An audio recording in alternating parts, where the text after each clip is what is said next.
Hey, Jenny. You have the hand. I can't open it.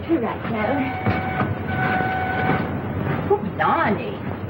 All his nibs. Mr. Partridge. Hey, Mr. Partridge. Now what's the trouble? Can't open the blinking door.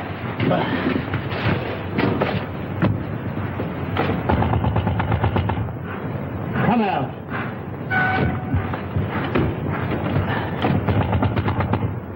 You hear me? This is Victoria Station.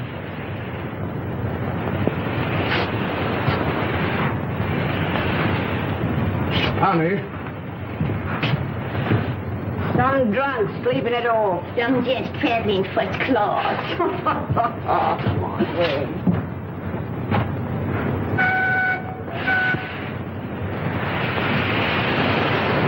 Jim, let's have your ladder. Yes. Open that window. Right.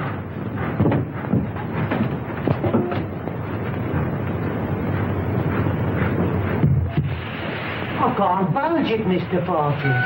Budge is the word. You'll have to smash it then. Right. Oh! Mr. Partridge, there's... Oh, there's one.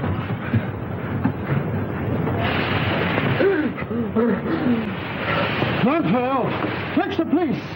Don't stand there gaping.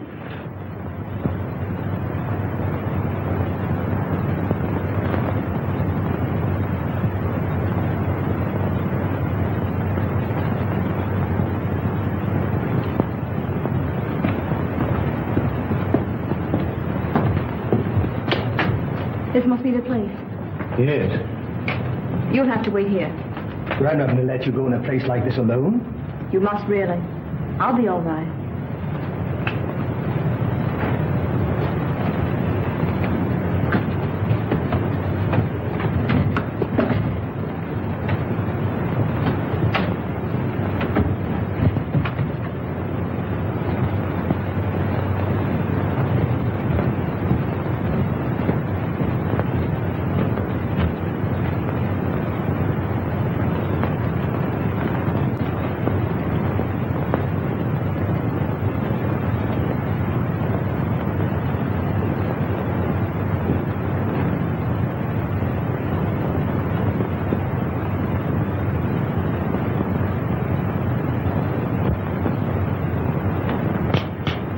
This meeting is now called to order. The unfortunate death in a train of one of our members, Mr. James Murphy, who departed this life by his own act while of unsound mind, has necessitated this meeting. That's what you say, Mr. Merridew. And how do you know? A verdict of death by suicide was returned tonight. This is the second occasion that we have been brought together by the mishaps to our members. The first being the passing away by natural causes of the late Colonel Forrester, whose charming daughter so gracefully honors us with her presence here tonight.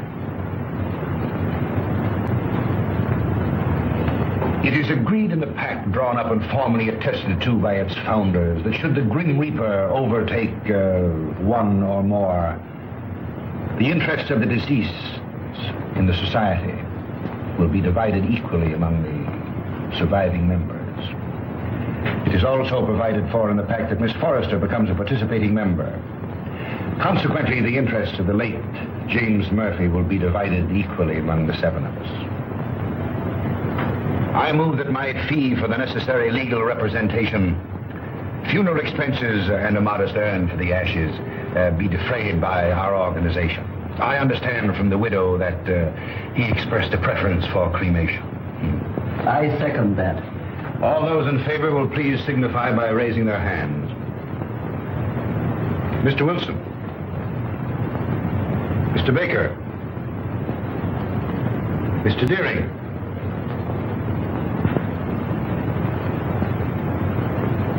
Mr. Pike. Yet?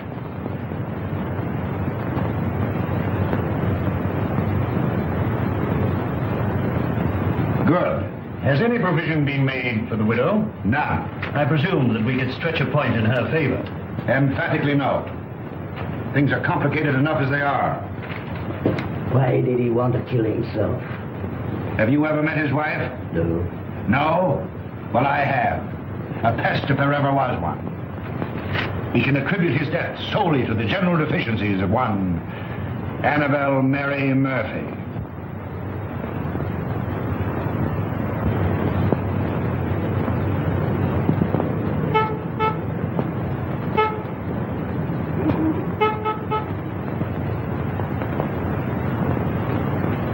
What would you deduce from this?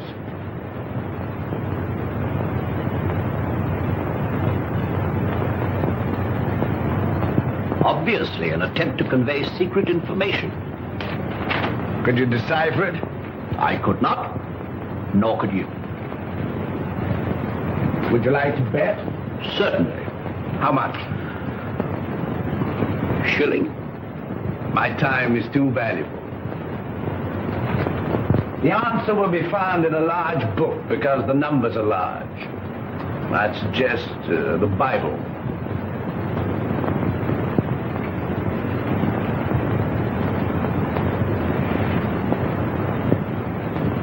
A client, Watson. Where? The widow standing under the street lamp. A widow? Would you like to bet on that? Of course. Well, I'm not going down the street to ask her. Ah. Won't be necessary. She's made up her mind. So you deduce at a distance, eh? Not in this case. I recognized her features. She's a Mrs. Murphy. Her husband was murdered 3 days ago. You mean the man that was found dead in a train? Exactly. Come in. Mrs. Murphy to see you, sir. Mr. Holmes, I'm in such a mess. Such a mess. My husband up and died without leaving me as much as a threepenny bit. It's a crying shame, Mr. Holmes. That's what it is. Sit down and try to compose yourself. Cut off without a farthing by an ungrateful good-for-nothing. Me, at my time of life. No dirty dog had a better wife. I've waited on him hand to mouth. Stood by his side morning, noon, and night. And what does the stinker do? He ups and kills himself and leaves his money to a trust. And Mr. Merridew, yes. And there's another stinker if I never saw another. Won't even let me have a sixpence. He won't even let me have a halfpenny, Mr. Holmes. Thaddeus Merridew, the lawyer? Yes, the thieving hound, the dirty rat. One moment. You were married how long? 5 blessed long years. Previous to your marriage, your husband served in the army. You knew him? Of it. He got his discharge in China. Yes, that's right. Then you married. Yes, and I gave up everything, Mr. Holmes. You asked the proprietor of the Black Sow. He'll tell you. It was me that made that pub what it was. And your husband had money. Barrels of it. And when he wanted more, he used to come up to London and get it. It was that took him to London when he killed himself. How do you know? Well, Jim comes into my room. I was in bed with a piece of cucumber rind round my head, trying to cure an headache. He had a letter in his hand. See here, pig, he says. That was his pet name for me when he was drunk. I'm going up to London. Did you read the contents of the letter? Oh, it wasn't no letter. It was just a piece of doggerel.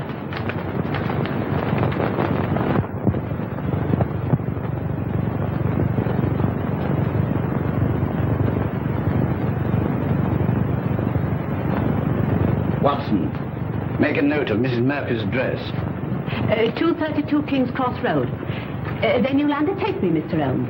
I'll take up your case. Mind you, it'll have to be for love. Love? For Nick. I've heard as how you like working for nothing. My interest is to bring the criminal to justice. Oh, never mind about justice. Never mind about the crime. All I want is my husband's lawful money. And I want you to slap that thieving lawyer's face right across between his greasy fat chop. Good night, Mr. Holmes. I'll be seeing you, and thank you kindly. Good night, Miss Murphy.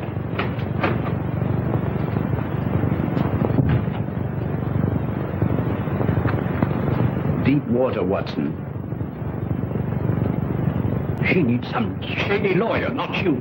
Think so? I'm amazed that you're wasting your energies on such a morbid trifle. Who is this Merridew? London's most dangerous crook. The king of blackmailers. A gliding, slithy, venomous snake. Once in his power, he'll squeeze and squeeze until he's drained his victims dry.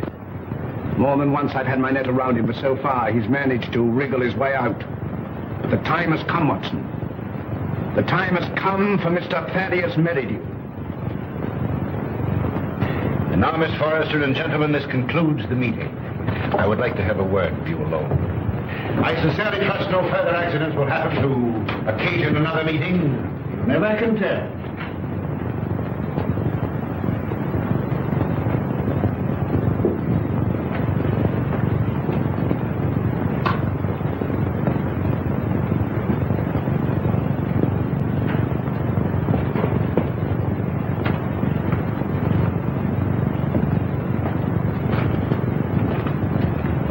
Are you going my way? Which way do you go?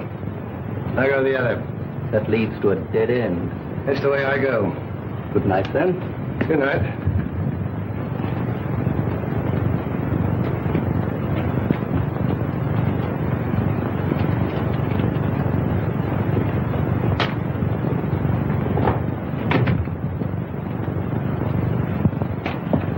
You must never mention anything that transpired at this meeting tonight, or even that this meeting was held.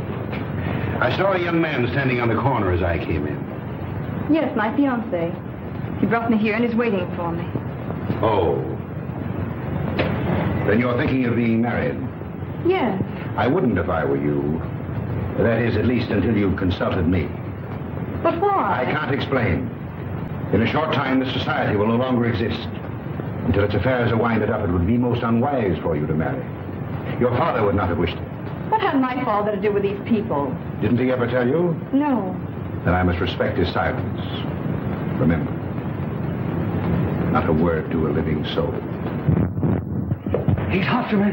He's after me. Captain Pike.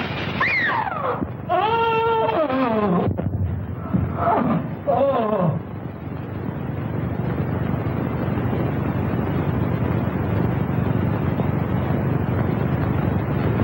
Dead, shot through the heart.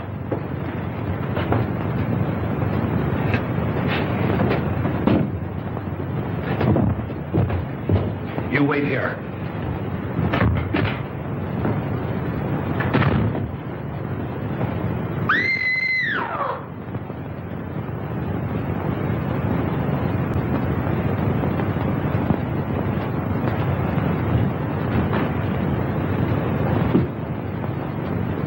What is it?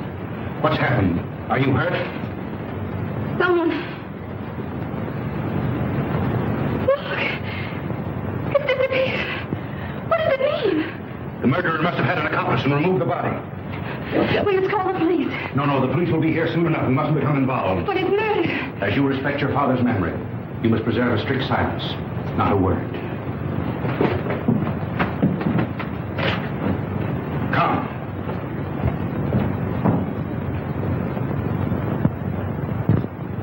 The body was pulled out of the Thames at 5 a.m. in the Limehouse district. The autopsy shows that death was caused by a bullet through the heart. The features, as you see, are unrecognizable, caused possibly by the battering of the head against the wall where the body was found. The widow identified the body by means of that ring. Ah. A very rare and very beautiful ring, Lestrade. There isn't the slightest doubt the deceased is Captain Pike. The clothes were identified, initials on the collar and on the shirt. Further identifications are contained in these letters that were found in the clothing.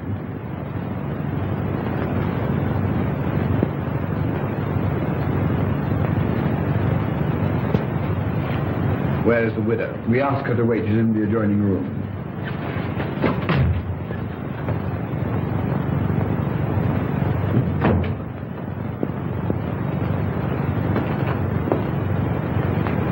Mrs. Pike?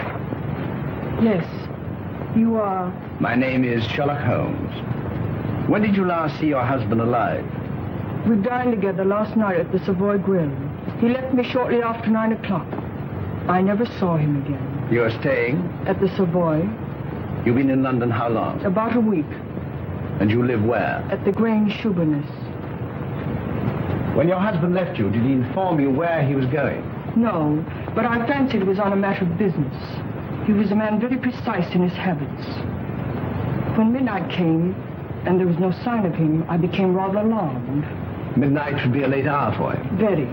As the time went on, I became more and more worried. At last I informed the police. An hour ago, I received a message to come here. where I identified the body of my poor husband. By the ring? Yes. Did he always wear a ring? That one, yes. I gave it to him when we were married. That would be? About 6 years ago in China.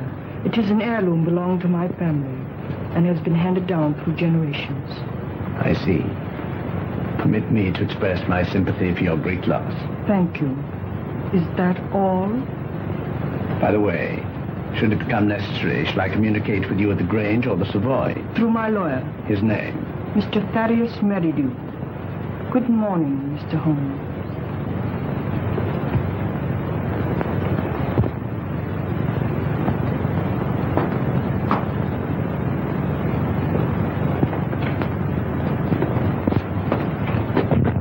Well, what do you make of it? Murder, unquestionably. Is that all? That's all I have to say. What do you think? I think that the lady is a liar.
Full of the Pike murder mystery. It seemed to me particularly senseless and futile.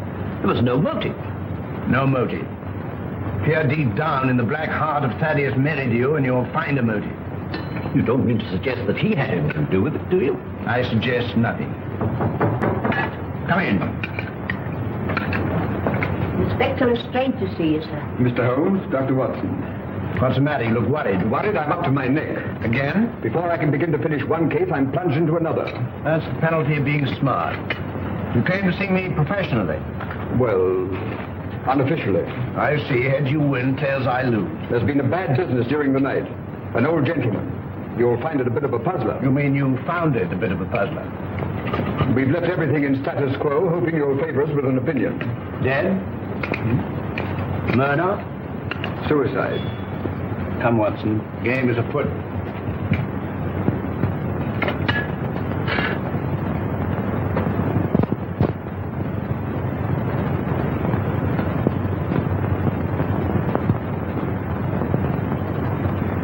He was well known as a stamp collector. Very interesting.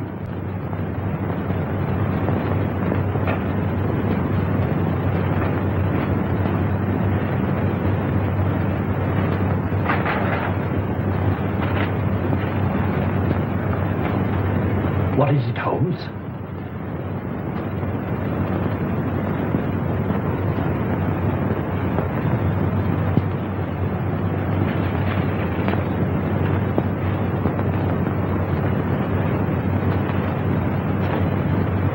That leads out to the garden, seldom used to judge by the rusty hinges.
see that I've left everything untouched. If a herd of buffaloes passed along, it couldn't be a greater mess.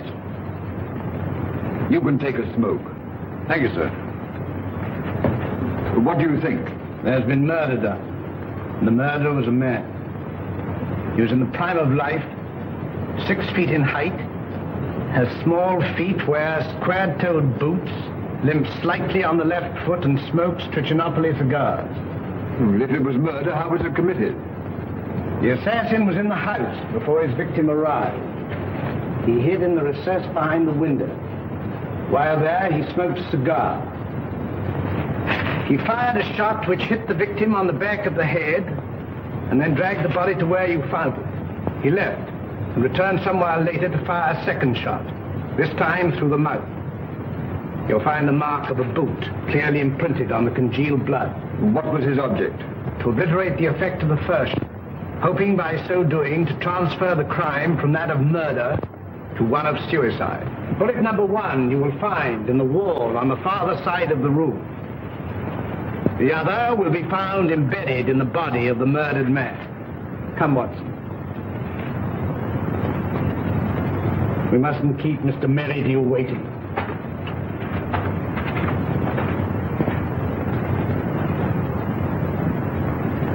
Mr. Holmes is still waiting, sir. How long has it been now? Fully 2 hours, sir. That's as it should be. You may show him in now. Very good, sir.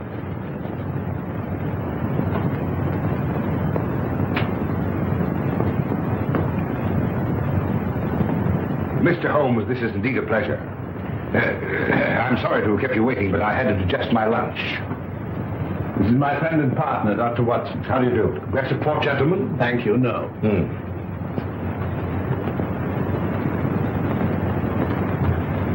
Cigar? Thank you. Be seated, gentlemen. I represent Annabelle Mary Murphy. Charming lady. I'm empowered to act on her behalf. Congratulations. As you are doubtless aware, her husband came to a premature and sudden end. Dear, dear. My client is under an impression that certain monies belonging to the deceased are being unlawfully withheld from her. By whom? By you. And you believe this delightful lady? I'm paid to find out. An angry woman is hard to pacify. So I thought that an amicable discussion with you would put me in possession of certain facts with which I could prove to my client the absurdity of her claim. I see.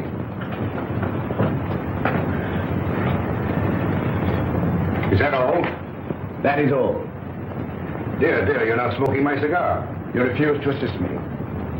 My dear Mr. Holmes, I have neither the information nor the authority. You see, until a few days ago, I was not aware that your distinguished client existed.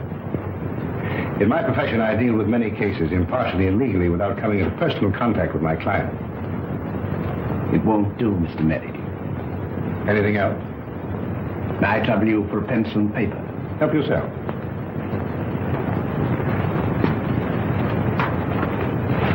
Mr. Busybody Holmes.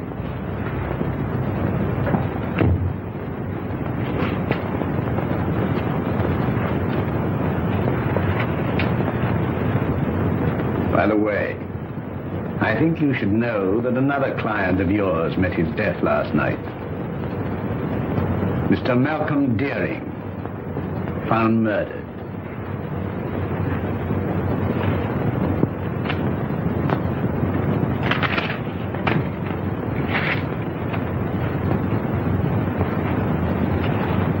Good day, Mr. Merridew. Come, Watson.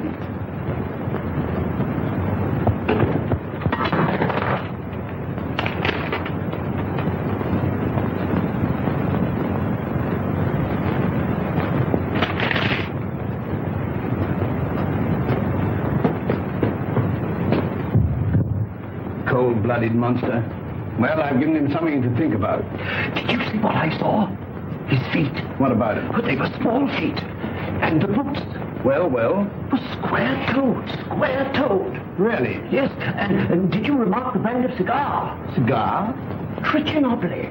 It was stenciled in big letters on the top of the box. Is that all you observed?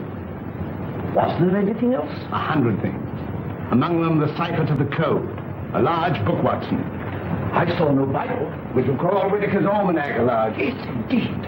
In that book will be found the message of the numbers.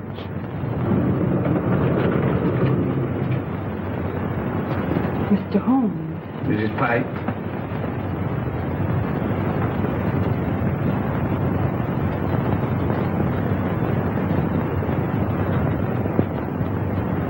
Holmes, what did you write on that sheet of paper? A long shot in the dark, Watson, but it hit a bullseye.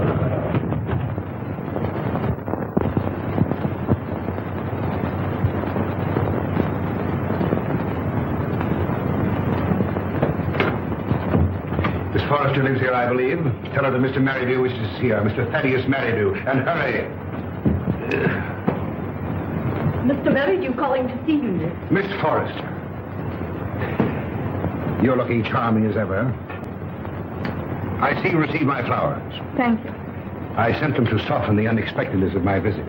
You come about the murder of Captain Pike? No. Have the police been pestering you? No. I was fortunate enough to keep your name out of it. Have you seen today's papers? Shocking. Shocking. Poor old gentleman. This is a very wicked world we're living in, Miss Forrester. This will necessitate another meeting. That's why I came myself to tell you. Safer. Too many eavesdroppers. Busybodies concerning themselves with other people's business. The same time, the same place, tomorrow night. Oh, please don't ask me to go to that dreadful place again.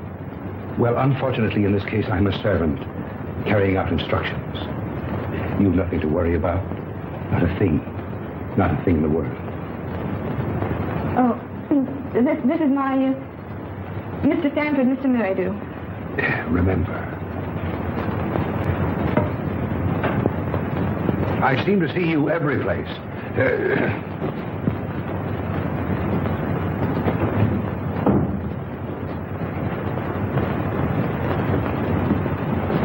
Who is that man? He's my lawyer. Oh. I remember seeing him the other night. But what's he doing here? Oh, please don't begin that all over again. But Eileen, surely I have a right to know.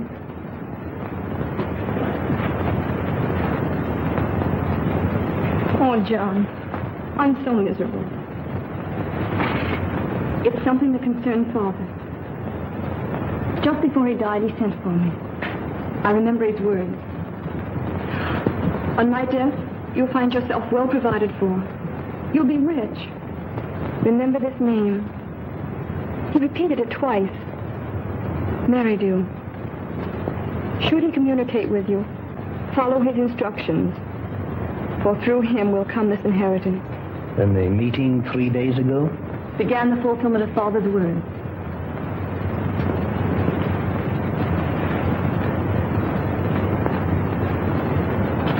I think I'm beginning to understand.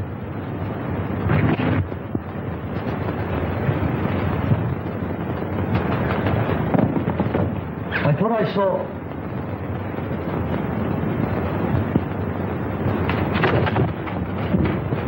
John! John!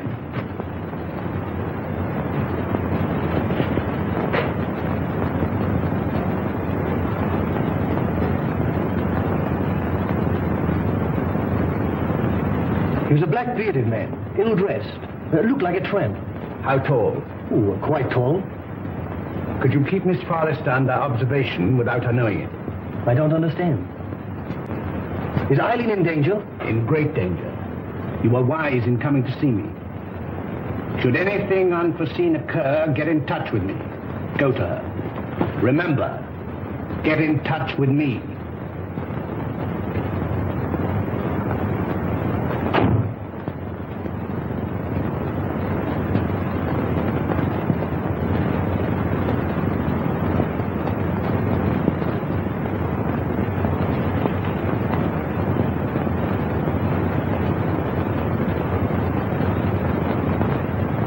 We're getting on, Watson. I'm glad to see you in a more cheerful mood. We've done remarkably well. I'm pleased. I admit I could do with a little explanation. I, too, feel a little curious. I considered the claims of Whitaker's almanac. As I suspected, the large number represented the page, the second, the small number, the column, and the other figures, the message. You'll find it decoded on the table.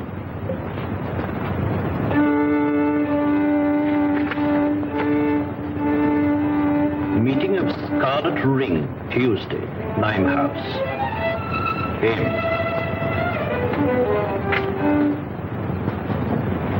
Very possibly. Tomorrow will appear in the personal column of the Daily Telegraph a second message, a request for information. Your message? My message. And the next step? The need of fresh air will take me in the country tomorrow. In the meantime, relaxation, music. I hope I won't bore you. Not if you make it soft.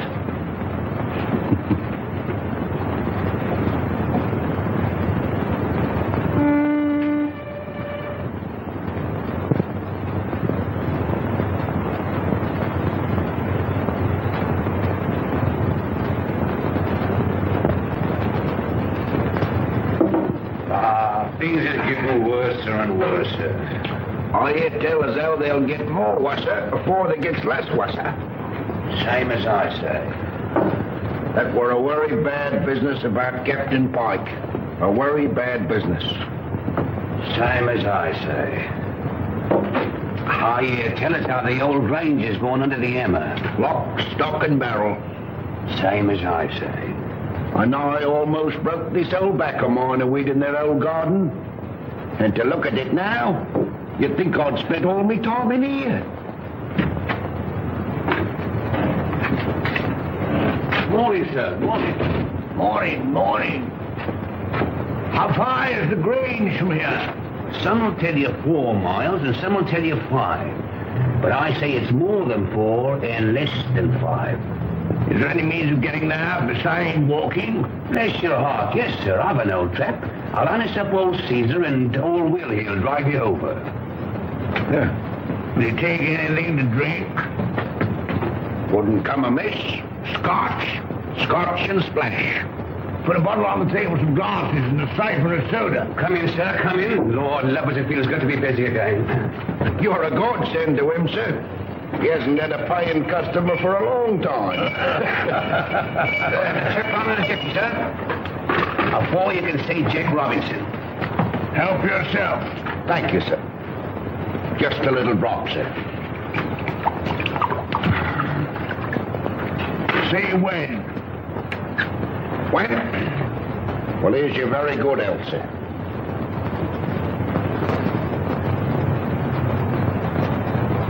I feel like a new man, sir. Well, and now give the new man a drink. Righto, sir.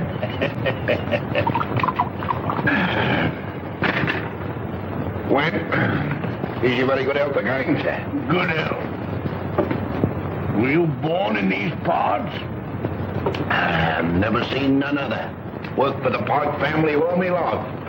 Till I got tired of working. Got this old backache from weeding their plaggy old garden. Then you would remember the late captain. And his father, and the old gentleman afore his father. See that dent? That belongs to Captain Pike. A mark caused possibly by the imprint of a stone. And right you are, sir. Many a good licking young Master Robin got for chucking stones at me, sir. Sounds as though the young man was somewhat wild. Wild? He was a holy terror. Ready and waiting, sir. I've harnessed up old Cedar and he's ready to go. You must tell me some more on the way over. Better bring the bottle. Righto, sir. Scotch is sure good for the backer. Steady, Caesar, steady. He's hard to handle when he's raring to go, sir. You were saying? You can't make English gentry out of the heathen Chinese, nohow. Not in these parts. Very difficult, I imagine. When the captain was alive, did he stay here often? Until last Tuesday, we ain't seen nothing on him till close nigh on to 2 years. Shall we have one, sir? You take 2. Right, that's it. Ah. feels better already, sir. Magic. There's the Grange now, sir. Looks at his servants there now. Well, not what you might call real servants, sir. There's Daft Dolly, and well you might have to be to keep that place. I kept it for 30 years. Stop a moment.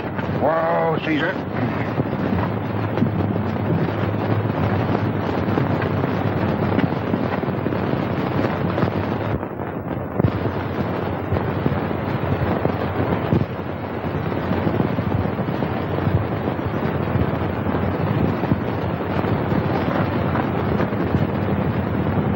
Walk the rest of the way. I'm in a hurry. Wait here for me. I won't budge an inch.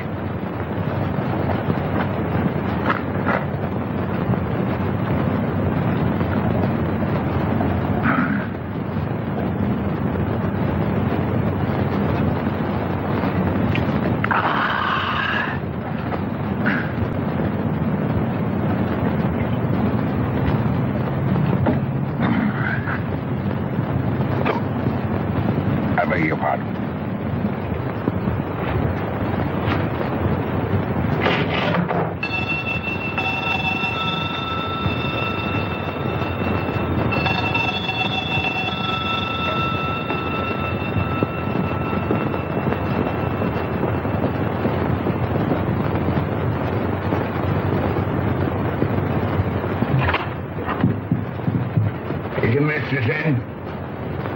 No, sir. Where is she? London town. I understand that this house is for sale. I may wish to buy it. I look it over.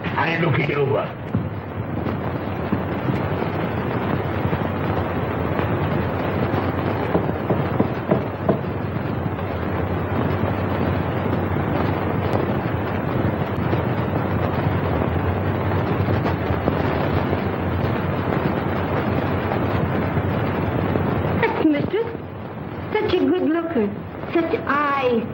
She walks like a cat. Such a figure. Such a fine bit of goods. Buzz.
Drink this. I'm dying. Telephone for a doctor. Oh, no. We haven't got any phone in the house. Let me go for one. Doctor's a good 5 miles away. Fetch him. Hurry. Run. All right. I'll run.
It's so kind of you to come. Knowing my late husband as intimately as you did, I felt I could turn to no better person to help me through this trying time. Well, you know, anything I can do. You are very nervous today. Well, I can't help it. Look at my hands. You know, I'm trembling all over. There. That'll stop the rattling at any rate. My late husband always spoke of you in the warmest terms. And you know the high regard in which I've always held you. Oh, have you? Can you doubt it? You are the only one who knows my husband's affairs. Everything has been left in the most terrible disorder. My house in the country will be sold. I wonder if you could spare the time. Yes? You could be my guest over the weekend. And we could go through his papers together. Well, you know, with pleasure. I could do with a bit of a change. We could drive down. Would tonight be possible? Tonight? No. You see, I've got an important meeting tonight. Then tomorrow. Tomorrow.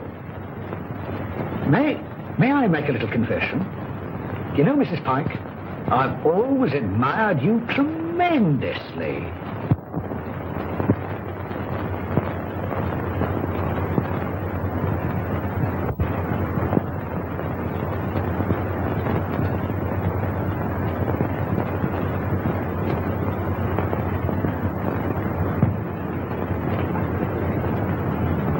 Who's that? Baker.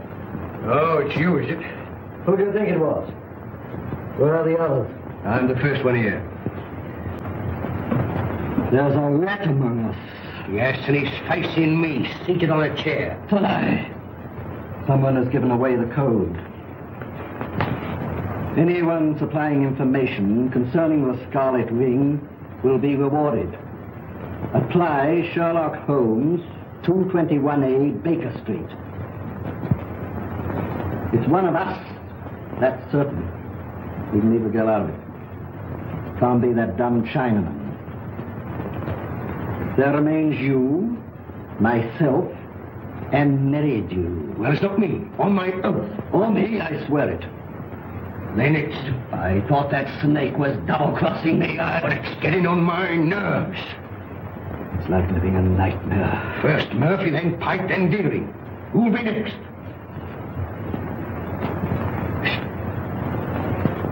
Suppose someone was to supply information to Sherlock Holmes. Then it would all come out. No, Holmes is different from the police. He protects clients. Holmes works with the police. What's in the back of your mind? I want a fighting chance. I want to leave. This suspense is getting on my nerves. It's killing me. What suspense? Well, pray be seated, gentlemen. I overheard your conversation. It's most illuminating. We are not going on. No? And why not, Frank? I don't want to die like Murphy. Or be found dead like Pike. No, perhaps you'd like to spend the rest of your lives in prison, No, my friends, crime brought you together, and by crime you will stick together. Gentlemen, in a few more days, the Scarlet Ring will cease to exist. We'll cease to exist, you mean? I have just received word from the agent at Antwerp that the plunder has finally been disposed of. This time next week, the principal will be in my hands. A small, unimportant matter of some £1 million, to be divided equally among us. £200,000 apiece. £200,000. And meanwhile? You waited for 5 years. What's a matter of a few days? Yeah, what guarantee is there we'll be alive to receive it? None. Of course, if it were a question of your life without the money, it might be arranged. How? Letter in the form of a deed of gift relinquishing your right to any benefits accruing to the society. And give up £200,000? It might ensure your life. I'd see you burn first. Shh. Not a word.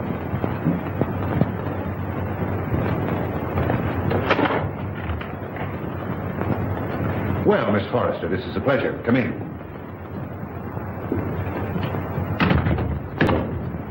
Won't you sit down?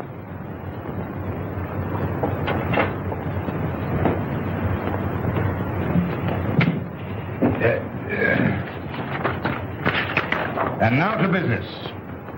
Miss Forrester and gentlemen, again I have the pleasure of presiding at this meeting.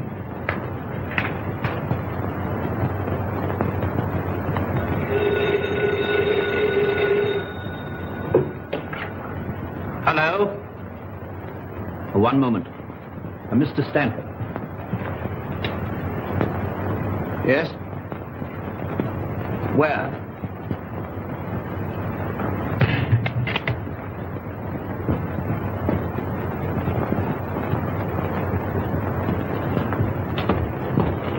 Oh, thank heaven you come. I followed her here and phoned you immediately. She went into the side door.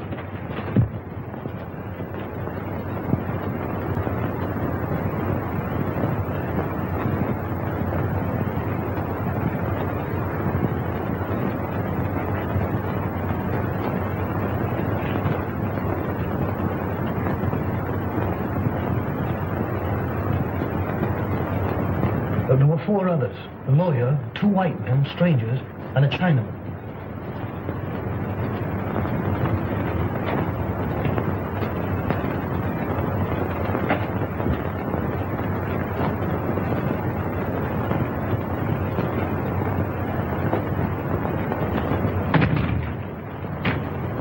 When it comes, it won't come from the sky. Oh, shut up. Cold? I'm on fire. Life's worth more to me than money. Yours may be. Mine isn't. Shall we walk to the station together? No, you go ahead.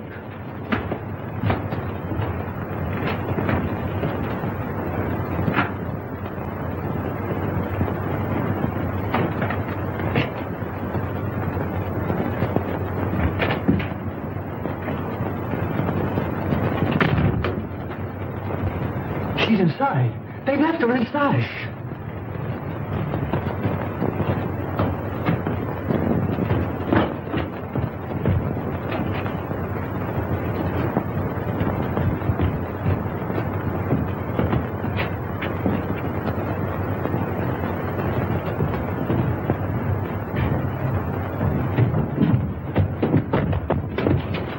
Gas! Quick, the door!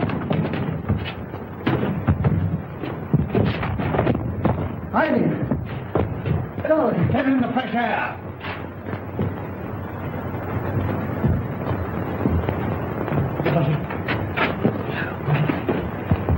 You came in the nick of time. Get her home. Don't let her out of your sight. God.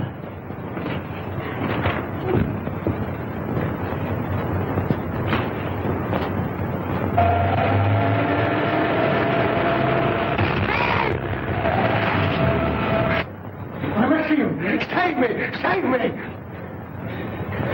Speaking as a medical man, it is extremely dangerous to run at your age and with your wit. Could I have a glass of water, please? Sit down. No.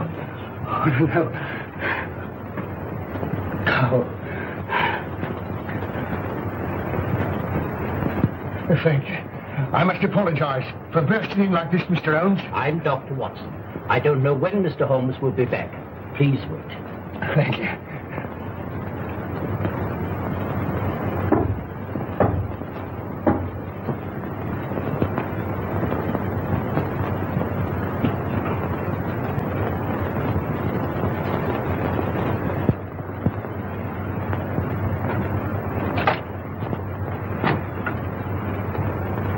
Come in.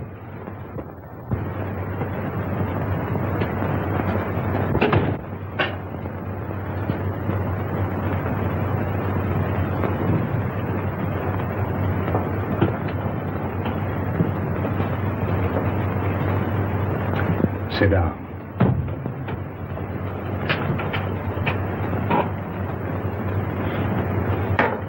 Cigarette?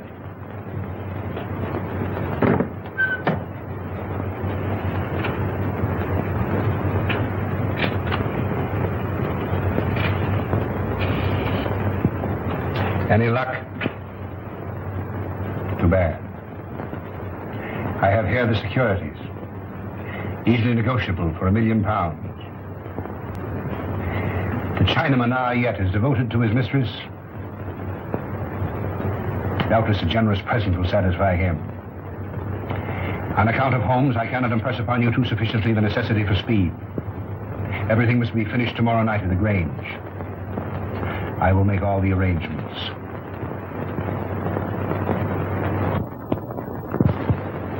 You've got to help me, Mr. Holmes. If you don't, I'm a doomed man. Not 10 minutes ago, an attempt was made on my life. You see, I live in Ebury Street. I was on my way there. I was about to cross the road, and some instinct made me leap back. And as I did, a car, driven with terrific speed and coming on the wrong side of the road, whizzed by me. How I escaped was a miracle. Did you by any chance see the occupant of the car? Yes, as it flashed by me, I caught a glimpse of the driver, a black-bearded man. Is there anyone who would benefit by your death? Yes, 4 persons. You see, Mr. Holmes, there's an estate to be settled up. And if I should go out, well, they get my share. Is any one of them capable of committing a crime? Yes, 3 of them. How much is your share of this estate? £200,000. Naturally, you would wish to live to enjoy it. When were you in China last? I was never in China. Come, sir. Then the tattooing above the right wrist? Well, that was done in England. You must be mistaken. That particular yellow is to be found only in China. What made you come to me?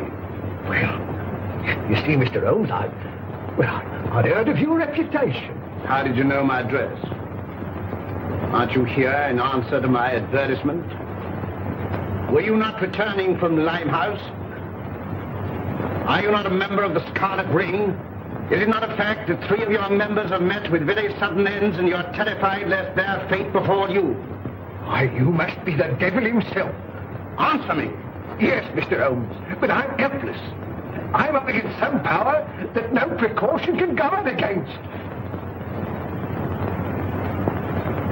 Go straight home and lock yourself in your house. But it's very old and easily broken into. You a cellar. Bomb-proof. Hide there.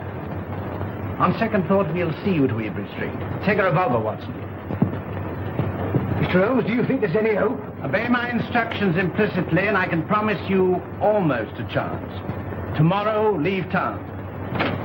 You see, Mr. Holmes, I had intended that. You see, I know a little place in the country, very secluded, miles away from any place. It belongs to the widow of an acquaintance of mine. The lady is an Oriental, an Asiatic. As a matter of fact, she's Chinese. Mrs. Pike. When you arrive at the Grange near Shoebury Nest, you'll probably be given the room next to the ladies. You'll find a door connecting the 2 rooms. Keep it locked. Arrive there neither before nor later than 9 o'clock. On your arrival, pretend a headache. Pretend one? Oh, Mr. Holmes. Go straight to your room. If you value your life, don't open the door.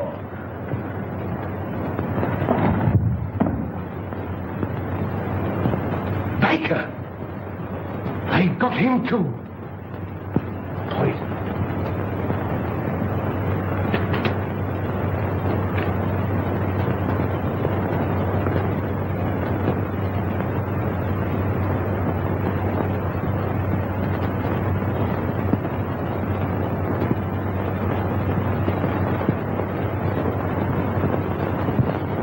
Why, dear, says he, for me.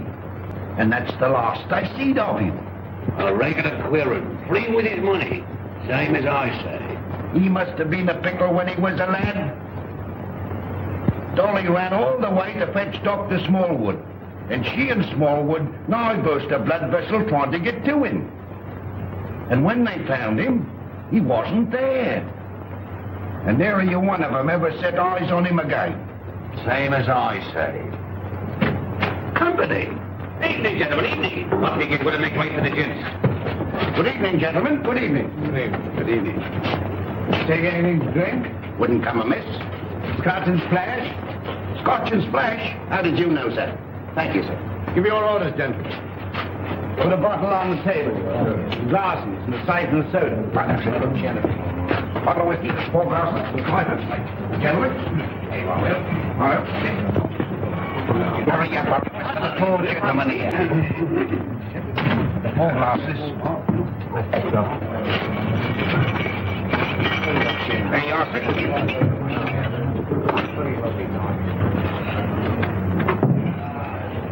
And what brings you gentlemen round these here parts? This friend of mine belongs to the medical profession. A patient of his has escaped, an old gentleman of very dangerous character. That's the reason for all these wardens. An old gentleman? Wearing a cape? Stoops a bit? Big in the belly? You've seen him? Have I seen him? Yes, sir. And Dolly at the Grange seen him. And Dr. Smallwood ought to seen him, but he never set eyes on him. As sure as I'm standing here, sir. He sat right there. It was the day before yesterday. Doctor, we're on the right scent. Say when? When?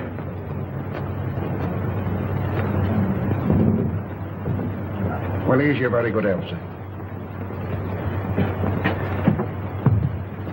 Another beer? Thank you very kindly, sir. Pay the bill, Watson. And take care of this gentleman. Come along. What do you have? Well, here's hoping that we get him. Who? Dash my buttons if I know. My mind has never been in such a fog. It's time to leave. Gregson should be there by now. We'll have the Grange so well surrounded a cat couldn't get through without being seen. Come along, men.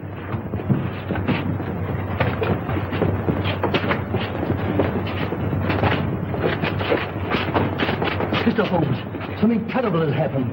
Miss Forrester has disappeared. Disappeared? But I told you to guard her. But I couldn't understand your telegram. Telegram? What telegram? Instructing me to meet you at Dover. Are you mad? Well, I don't know. I'm almost insane with worry. Go on. Well, I arrived at Dover and suspected it was a hoax. I returned to London immediately. Fortunately, I have a racing car. Arriving there, I went straight to Eileen's house. She'd gone. A maid told me that she left in the early afternoon with a strange woman. A Chinese woman? Yes. I called you, but you left. When I gave my name to your housekeeper, she told me where I could locate you. Oh, Mr. Holmes, what could have happened? Or where could she be? Come, Lestrade, there's not a moment to lose.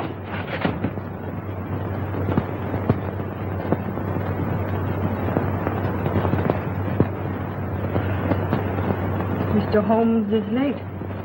Are you sure you're not mistaken? I had written instructions to bring you here. You saw them. Perhaps the fog. Are you certain to be here? If not tonight, then tomorrow morning. Who's that? Strange. I seldom heard.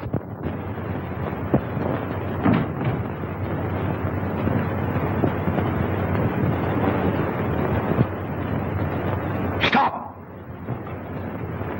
You open that door, and I'll choke the life out of you. Mr. Wilson, have you lost your reason? Tell him if he opens that door, he'll never live to open another. Confident.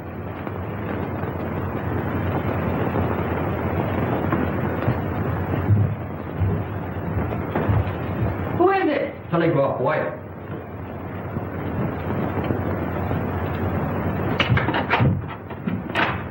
Telegram for Miss Forrester. I'll give it to her.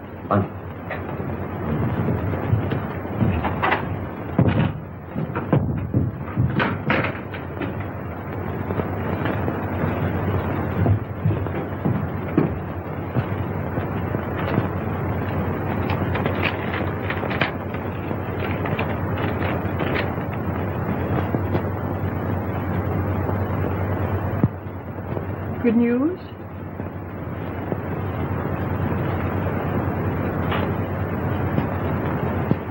Excuse me. Hey, what is it? What is it? What does it mean? Here, I'm going to bed. Miss Forrester, when you go to your room, lock your door. Shh. And keep it locked. What's the matter? I'm rather chilly. Who's that? It's me, sir. Did you deliver the telegram? Yes, sir. To Miss Forrester herself? I give it to one lady to give to the other, sir. Thank you. Good night. Good night, sir. You let me go to her. Wait. I'll never do it again. What? Stand about all night without a flask. Look, Holmes. Over there. Drop your gun. Well, Inspector? I've checked up on all points. No one could have slipped through. Good night, my dear. My bedroom is just across the corridor. If you should want me for anything, don't hesitate to call me. Thank you.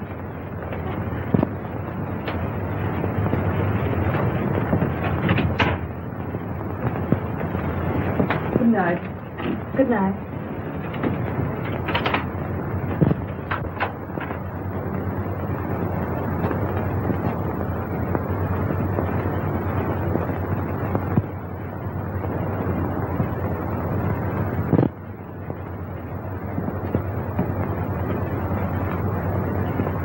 Mr. Wilson, are you in bed? Yes, yes. Sorry. Good night. Good night.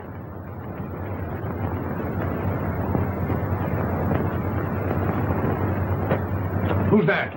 Gregson. He's here. Came by boat. When? 15 minutes ago.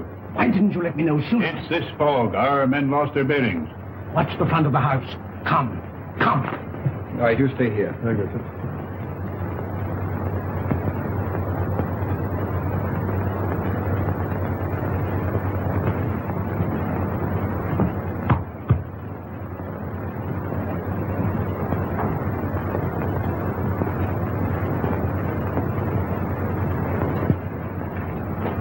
I thought you would never come. It's this cursed fog. Where's the girl? At the end of the corridor. Good. Wilson? He's locked his door. Get him out. Offering any inducement. It's in the house.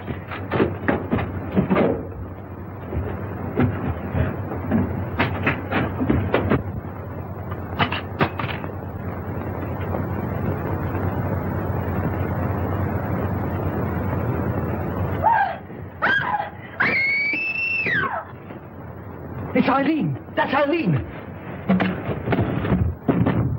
Mr. Wilson! Quick! Miss Forrester! Something terrible has happened!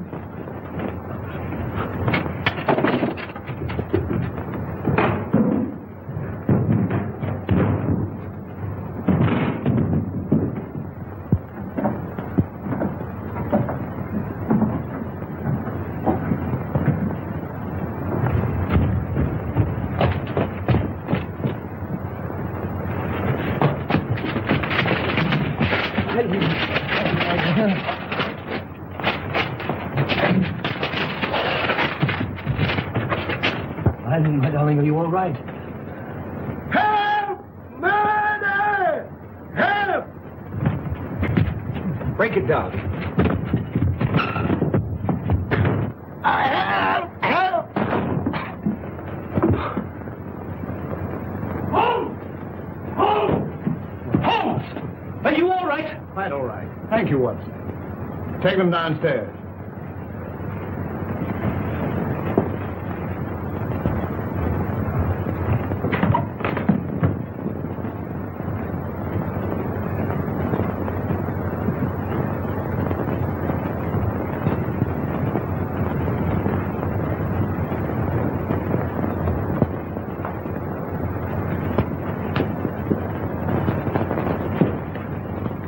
As I suspected.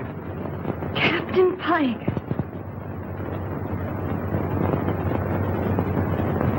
You are charged with the murders of James Murphy, Malcolm Deering, and William Baker. And this woman? As an accomplice. Take him away.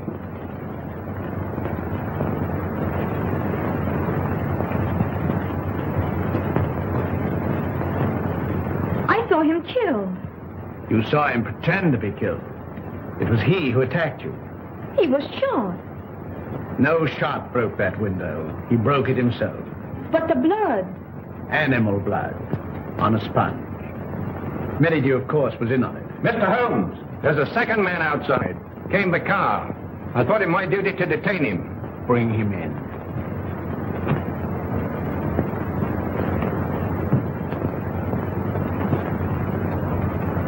Well, well, well, Mr. Holmes. This is indeed a surprise. What are you doing here? Well, surely a man has a right to visit his own house. I own the mortgage on this place. I've invited some friends down for the weekend to discuss some business. It won't do, Merridew. Arrest him. Well, this is rather a high-handed procedure. What are the charges, Holmes? The gravest possible. That of being accessory to the murders of James Murphy, Malcolm Deering, and William Baker. And with the attempted murder of Jabez Wilson and Miss Eileen Forrester. Rather a tall indictment. I think you'd better have the bracelets. May I help you? I've more than enough Then who can tell? I say, who can tell?